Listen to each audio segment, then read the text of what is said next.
The bourgeoisie itself, therefore, supplies the proletariat with its own elements of political and general education. In other words, it furnishes the proletariat with weapons for fighting the bourgeoisie. Further, as we have already seen, entire sections of the ruling class are, by the advance of industry, precipitated into the proletariat, or at least threatened in their conditions of existence. These also supply the proletariat with fresh elements of enlightenment and progress.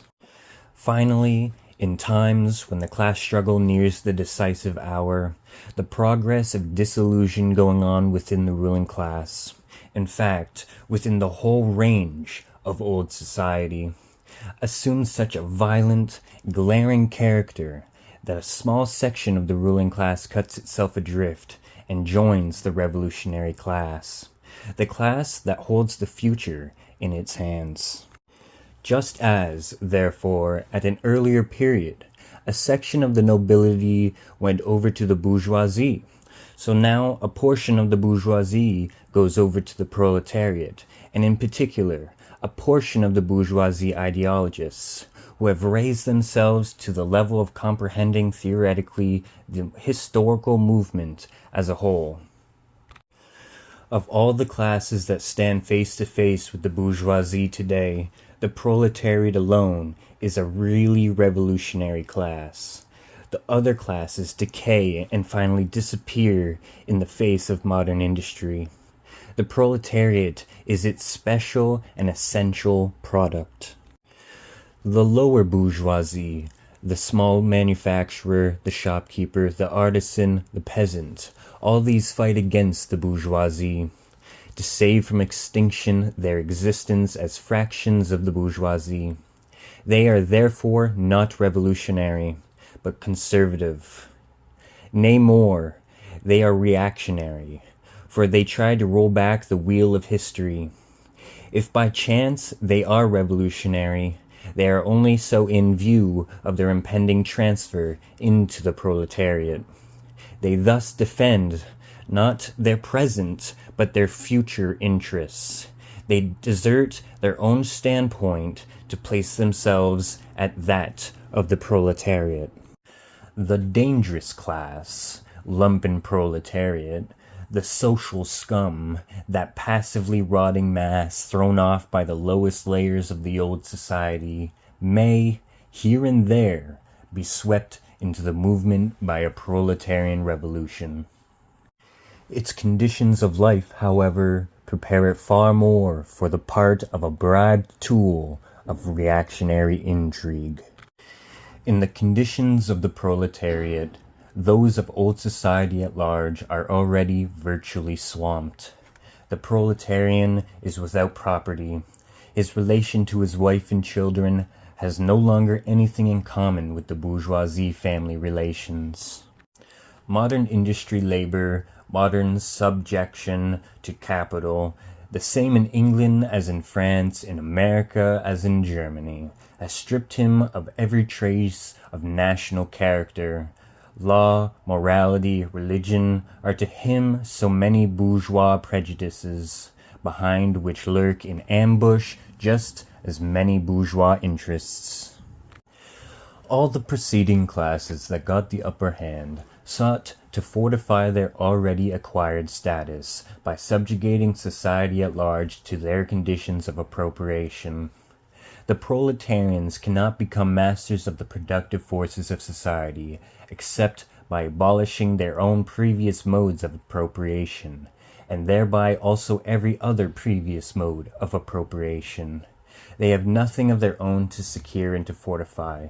Their mission is to destroy all previous securities for and insurances of individual property. All previous historical movements were movements of minorities, or in the interest of minorities. The proletarian movement is the self-conscious, independent movement of the immense majority, in the interest of the immense majority. The proletariat, the lowest stratum of our present society, cannot stir, cannot raise itself up, without the whole superincumbent strata of official society being sprung into the air. Though not in substance, yet in form, the struggle of the proletariat with the bourgeoisie is at first a national struggle. The proletariat of each country must, of course, first of all settle matters within its own bourgeoisie.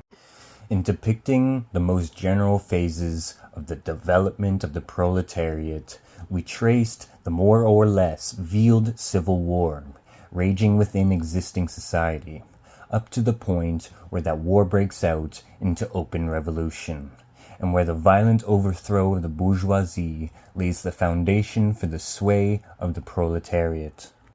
Hitherto, every form of society has been based, as we have already seen, on the antagonism of oppressing the oppressed classes.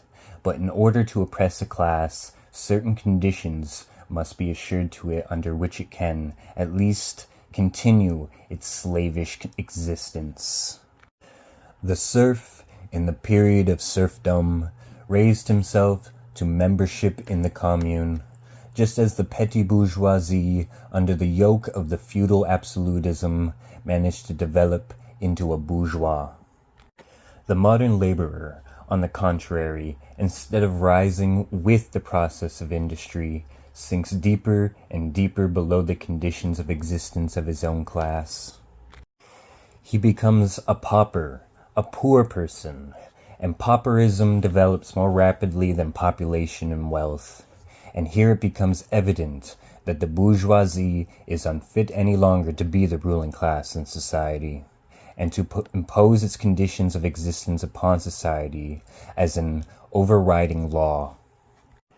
It is unfit to rule because it is incompetent to ensure an existence to its slave within his slavery, because it cannot help letting him sink into such a state that it has to feed him instead of being fed by him.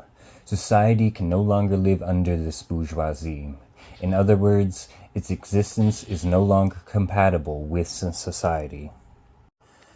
The essential conditions for the existence and for the sway of the bourgeois class is the formation and augmentation of capital. The condition for capital is wage labor. Wage labor rests exclusively on competition between the laborers. The advance of industry, whose involuntary promoter is the bourgeoisie, replaces the isolation of the laborers due to the competition by the revolutionary combination due to association.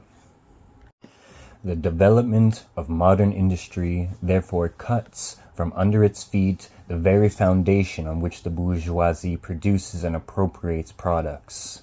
What the bourgeoisie therefore produces, above all, are its own grave diggers. Its fall and the victory of the proletariat are equally inevitable. That's the end of Chapter 1. We will be continuing on with Chapter 2, which is called Proletarians and Communists.